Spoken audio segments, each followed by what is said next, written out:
আমি পানের আবাদ করবো, দেখি আমাকে এলাকায় হয় কিনা। অনেকে মস্করা করছে, তা দিয়ে আল্লাহ আমার মুক্তিলা তাকাইছে। মিষ্টি পান চাষ করে বাজিমাত করেছেন টাঙ্গাইলের কৃষক। প্রতিদিন দূর দূরান্ত থেকে এখানকার পানের বরজ দেখতে ছুটে আসেন অনেকেই। পান চাষের সফলতা দেখে অনেকেই এটি চাষে উদ্বুদ্ধ হচ্ছেন। জেলা কৃষি সম্প্রসারণ অধিদপ্তর বলছে, টাঙ্গাইলের মাটি পান চাষের জন্য উপযোগী। নিয়মিত কৃষকদের পরামর্শ দিচ্ছেন তারা। জহিরুল ইসলাম পেশায় দর্জি। অভাব অনটনের সংসারে আশার আলো জাগাতে হঠাৎই সিদ্ধান্ত নেন পান চাষের। এই সিদ্ধান্তেই ঘুরে যায় তার গল্পের মোড়।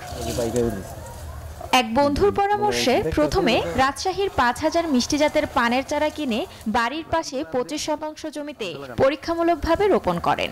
মাটি ও আবহাওয়া উপযোগী হওয়ায় প্রথম বছরেই সফলতার মুখ দেখেন তিনি। জানান, পোকার উপদ্রব ঠেকাতে ওষুধ ছিটানো ছাড়া অতিরিক্ত কোনো খরচ নেই।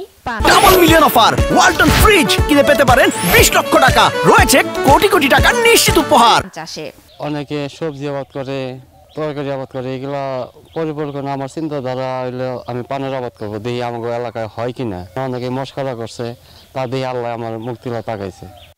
স্থানীয়রা বলেন, পানের স্বাদ ভালো হওয়ায় জহিরুলের বাগান থেকেই ক্রয় করেন তারা। পান চাষে কৃষকরা এগিয়ে এলে জেলার পানের চাহিদা অনেকটা পূরণ হবে বলে মত তাদের।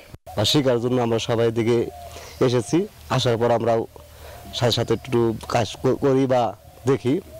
আমাদের আশা ভরসা আছে যে পানের চাষ আমরা করবো। পান দিন হোক না, দিন ডেলা ডেলা পান হয়, খুব সুন্দর পান।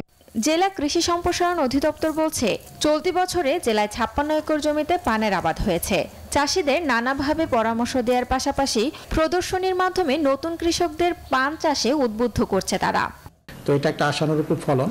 তো এভাবে যদি চলতে থাকে তো আশা করি কৃষকরা লাভবান হবে এবং পরবর্তীতে তারা পান চাষ উৎসাহবোধ করবে এবং আমরা কৃষকের পক্ষ থেকে যে ধরনের সহযোগিতা দেওয়ার প্রয়োজন আমরা দিয়ে যাব।